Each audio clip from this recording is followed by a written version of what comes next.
Hi guys, and welcome back to another VGC 2019 Sun Series Pokemon guide, and in today's guide we're going to cover the Pokemon Dialga. So Dialga is one of the Pokemon from the Diamond and Pearl series. It partners with Palkia, which we will include in these guide series and cover at a later point. But today we're going to look at Dialga, and just to reiterate the point, if you've not seen or checked out any of the other guides that we've covered already on the channel, go back up and click on the link in the right top hand corner now, and you'll be able to go back and check all of those out. Things like Kyogre, Xerneas, Groudon, and the likes of all the other restrictors that we've done so far. So, like I said, today is going to be all about Dialga, one of my favourite restricted Pokemon. It's got such a cool design and it's got a really unique typing. So let's have a look at the overview. It is a Steel and Dragon type. It has the ability Pressure. Unfortunately, and I'm not really too savvy on this, I don't think Telepathy is available, unfortunately.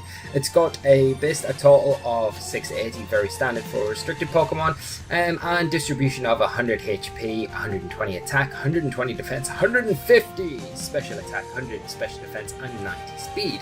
It's got weaknesses to Fighting and Ground, 2 times weaknesses which are normal, immunity to poison, and it's got all those lovely resistances to normal, fight, flying, rock, bug, steel, water, grass, electric, and psychic, and then it's damaged normally by everything else. So it's got really nice typing, really nice resistances, and just a couple of little weaknesses, so making it a very strong Pokemon indeed. It's got that defense kind of coverage in 100 HP, 120 defense, and 100 special defense, but the big stat that really stands out and sticks out like a sore thumb is that 150 special attack stat, making Dialga not only very defensively bulky, but it can hit like a truck when it wants to as well. So next we'll look at some sample sets so you guys can get a better understanding of how Dialga is run and can be run and is being run at the moment in the early format. So first sample set we're going to look at is the Adamant Orb. The Adamant Orb is an item kind of catered specifically for Dialga. It gives Dialga a 20% boost on any Dragon and Steel type attacks, so it's pretty nice. It's a bit like a Life Orb, a little less powerful, but without the recoil damage. Where are we going? Nature is quiet because we're going for a Trick Room variant here. Eevee spread is 252 HP, 252 special attack, 4 special defense. Very straightforward, but it's the kind of standard Dialga that you're going to see played on the ladder early format, and one that is being in circulation at the minute. Moveset of Protect, Trick Room, Earth Power, and Flash Cannon is the most standard set being played at the minute, but gives you nice coverage. And the thing is, like you would probably see in the past that you'd have over the Flash Cannon would be there so much, but fairies are a lot more prevalent in the format now than they used to be, and you used to see things like Dragon Pulse or Draco Meter there, which are still options now, but you've got to be aware of the fairy types that are kicking around in the format that make it a little less useful, and things like Misty Terrain as well, which do reduce the attack power of that as well. Quiet Nature, I would go 0 attack IV just to make the most of that speed stat. So when you do get the Trick Room up, and most of the time you can get it up with Dialga because of how bulky it is, you're taking full advantage of that speed stat and making sure that you underspeed the majority of the other Pokemon that you're playing against. So that is the Adamant Orb set. Very straightforward, but does the job that you need it to. Next set we're going to look at is an interesting set, which is the Assault Vest variant. We went with a Modest Nature here. Eevee spread of 236 HP, 76 defense, 124 special attack, 60 special defense, and 12 speed. We've got a moveset of Flash Cannon, Earth Power. Again, probably the staples on this kind of set, I would say. You want the ground coverage, it's very nice in this format, and the steel coverage is, oh well, it goes without saying, it's very strong with all the fairy types that are in the format, namely one Xerneas, obviously. Flamethrower is a really nice coverage for things like Ferrothorn that could otherwise be a problem. Kartana as well, just making sure they hit them for good damage. Like Fire's a good typing in this format as well. And then you can kind of decide on the last slot, you've got access to Thunder, which would hit things like Kyogre, Aurora Sphere, which is nice fighting type stab, get stuff like Incineroar, the normal types that are kicking around if there are, normal types kicking around, I don't know, but Aurora Sphere is also a nice option if you can make use of it. And then you've got the Dragon type stabs as well as an option, Draco Meter for the big nuke, and then Dragon Pulse for the more consistent attack option that doesn't reduce your special attack stats. So just all in all, it will take attacks like you need it to. It will just operate as a very solid Pokemon, a very solid restricted Pokemon. The thing is, it will need speed control support to operate as effectively as you want it to. So pairing it up with something like Cresselia could be very nice. Tailwind support as well would be an option, and also you could go for a Quiet Nature here, take away the 12 speed investment, and then just go then dump that somewhere else where you find a bit more useful, do some damage calcs of your own, and then run it with Trick Room support as well. So that's an option. So that is the Assault Vest variant there, and then we're going to look at a Super Berry set. So something like a Guava Berry, Papa, Wiki, all good options there. We've got a Quiet Nature, EV spread of 236 HP, 12 defense, 12 special attack, and 244 special defense. Moveset of Protect, Trick Room or Roll, Earth Power, Flamethrower, Thunder, Dragon Pulse is your kind of third slot option, and then Flash Cannon. I would say just keep that on there again because of all the fairy types that you've got in the format. That second attacking option can just cater around what your team needs or what you feel like Dialga should be hitting. Earth Power is obviously a very nice option there. I do like Flamethrower and Thunder, those options, just depending on your team build though. And this EV spread will allow you to survive +2 Timid Xerneas Moonblast, so a Monblast from Xerneas. So if you get Monblasted, we'll just leave that. But you know that's Moonblast, not Monblast. Pokemon Blast from Xerneas. You will be able to survive that after the Geomancy boost, and if you've got something like Roar, then you can just roar it out. You very well activate as well once it's hit you, and then you can get rid of those boosts and make Xerneas a lot less useful than it was after Geomancying. It also survives a Life Orb, Adamant Superpower from Solgaleo, so that's what the HP and defense stat allow you to do, which is pretty nice. Again, taking that attack, proccing your berry, it's going to take defense drop, attack drop, so it's not going to be doing as much the next turn, and you're good to set up Trick Room if you want, and I'll just throw out some damage and attacks. Very nice set. I think it makes Dialga a lot more threatening as well. You don't necessarily need all the special attack investment as well to operate how you want, because you're so bulky anyway. You've got so many resistances, you're going to be able to take so many attacks, and then the berry just makes Dialga just so difficult to take down and just a real thorn in your opponent's side to deal with. So very nice option, one that I really do like, and one that we will be playing on the channel at some point, I'm pretty sure. And let's see where we go next. I've lost my cursor. We've got to go on to the next one, which is the Life Orb set. Another popular option is the Life Orb item on Dialga. So I've had a look at the Life Orb variants. I put this EV spread and set together. We're going with a modest nature to make sure that we're getting the most out of that Life Orb. Damage that's 30% extra damage, but you do at the cost of a little bit of recall damage after every attacking move that you do. EV spread, 188 HP, that's just to reduce the recoil damage. 44 defense, allowing you to survive that superpower from Adamant. 252 attack Solgaleo, 132 special attack, which allows you to KO Xerneas before Geomancy boost with Flash Cannon. So if you get into a position where you can Flash Cannon it before it can get the Geomancy boost off, you are going to be likely to pick up a KO on that 4 HP variant, and it also guarantees a KO with Earth Power onto Tapu Koko. 44 special defense and 100 speed. So all in all, pretty offensive set. It's going down a more offensive route, but again, you're going to be very bulky and you're going to be able to take a lot of attacks as well as dish out some nice damage in return. Moveset Protect, again, we've got the coverage there of Thunder, Flamethrower, Aurora Sphere, Dragon Pulse, just giving you an idea of the coverage options that Dialga has. Earth Power and then Flash Cannon is the last options there. So they're the sample sets. Let's look at some partners for Dialga. Howdy partners. So the first partner we're going to look at is going to be Tapu Bulu, Grassy Surge. It is got the grass and fairy typing. It does provide grassy terrain support, so it's given Dialga a little bit of recovery each turn that grassy terrain's on the field, and that's so good for something so bulky with so many resists.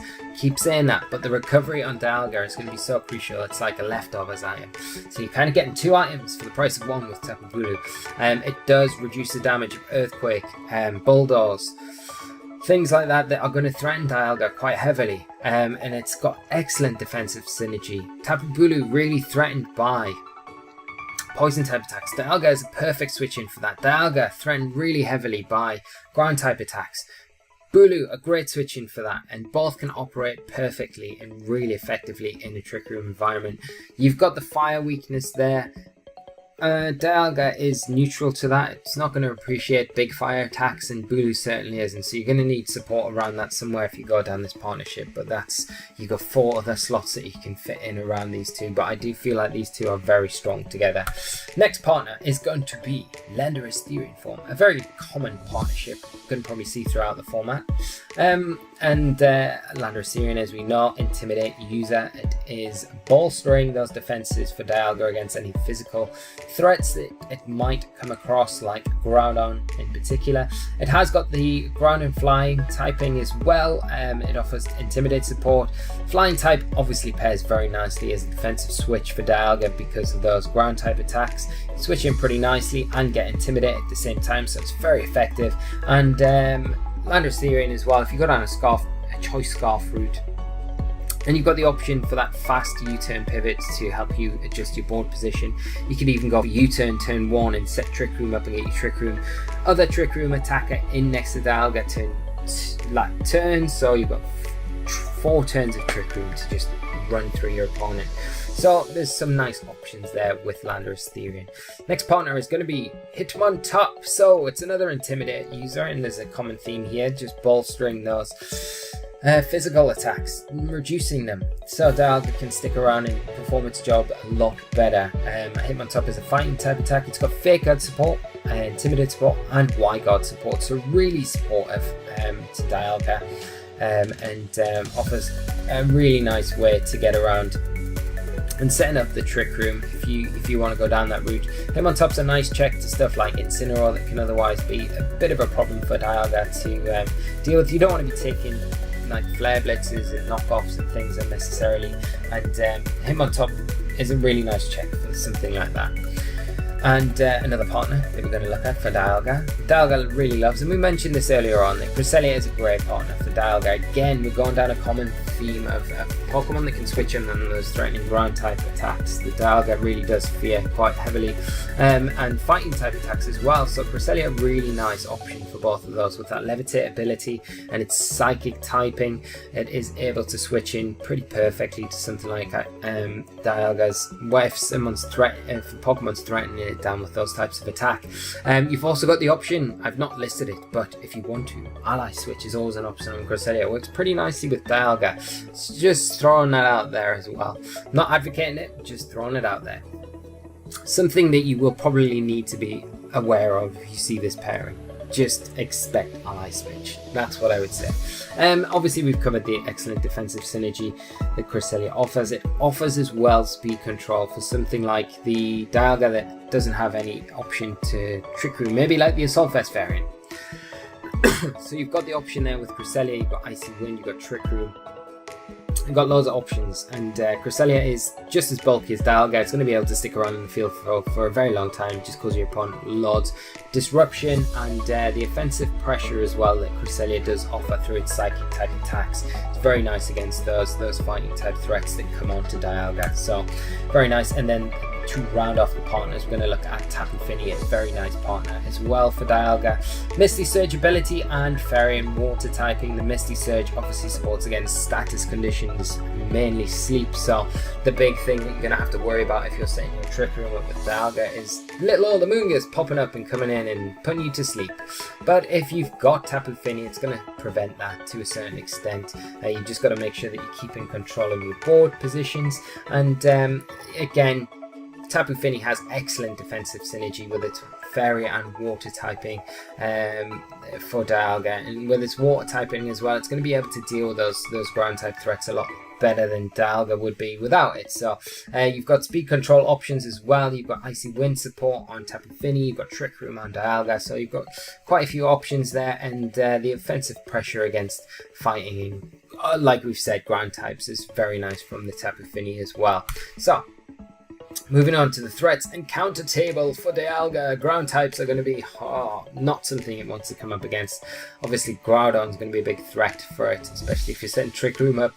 A lot of Groudons, especially as the format goes on, are going to be slow, bulky.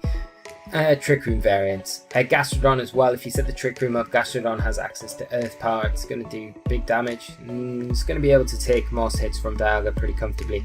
Lando Asterion as well, like we mentioned, as a good partner. It's going to be a good check for Dialga, especially Scarfed variants, and even unscarfed variants probably most of the time going to be outspeeding it. Zygarde as well, probably going to outspeed, do a lot of damage, and then again another Trick Room threat. If you go down the Trick Room route, it's going to be Mudsdale. It's going to be able to hit super hard with those high horsepower, so just things that you need to be aware of. Fighting types as well are going to be something that you need to be aware of. Have checks for to support Dialga. Hitmontop, Hariyama, Blaziken, Virizion, all things that will damage and do a lot of work against Dialga. And the sweeter, like, kind of fighting type that I've also checked in and tagged on the end here is Cortana, because it gets access to Sacred Sword. It is very threatening, it is very fast, it is very powerful. Sacred Swords are going to be doing a lot of damage. A lot of the time it'll be sashed, so if you don't have the right checks for it, right support for it, then it's probably going to win out, especially one-on-one versus Dialga. Sacred Sword's probably likely to do around 50% even to the more bulkier variants, so just something to be aware of. Fighting types you're going to need checks against, but there's plenty of Pokemon out there to help support Dialga against those sort of threats. And then checks and walls, I've just tagged in Ho-Oh. It's not going to care about anything Dialga throws out, and it's going to be able to do good damage with Sacred Fire, Burn It potentially, and has access to recovery as well. I keep saying this with Ho-Oh, and we will get to a Ho-Oh guide very shortly, but Ho-Oh can cause Dialga a lot of issues. Same with Bronzong as well, especially if it's got Levitate. It's not going to care about Earth Power and everything else unless Dialga has access to Flamethrower, and even then the Bronzong is pretty bulky enough to take Flamethrowers pretty seamlessly and get its Trick Room up, get its Gravity up, and start Hypnosis thing just being a real pain to deal with. And Dialga's just not going to be able to really do much against it, even though Bronzong can't do much back. It's all going to be about the partnering Pokemon in that situation. But they are some of the threats and counters just to keep in mind, guys. If you're running Dialga, or if you're having trouble against Dialga, just have a look at these, see if you can fit any of them into your team, or just variations of Pokemon like this that can cause Dialga problems. Or if you're running it yourself, look at these Pokemon and have a think about Pokemon that can overcome these. So we've looked at partners, and a lot of them will give you good answers against a lot of these. So that wraps up Dialga, guys. I hope you've enjoyed the guide. If you have, as always, do leave a like on the video. It does really help the channel, and make sure you do subscribe to stay up to date with all of the VGC content. We have the School of Hard Knocks back now, so we'll be running that 5 days a week, which is pretty amazing. And we'll have all of these restricted guides as well, and we'll have lots more content coming out in the future, so do stay tuned for all that. As always, thank you so much for tuning in and watching this guide. If you've got any comments, do leave them in the comment section below, and I look forward to speaking to you all very soon with another guide in this VGC 2019 Sun series. So once again, guys, thanks. Until next time, take care of yourselves, and bye bye.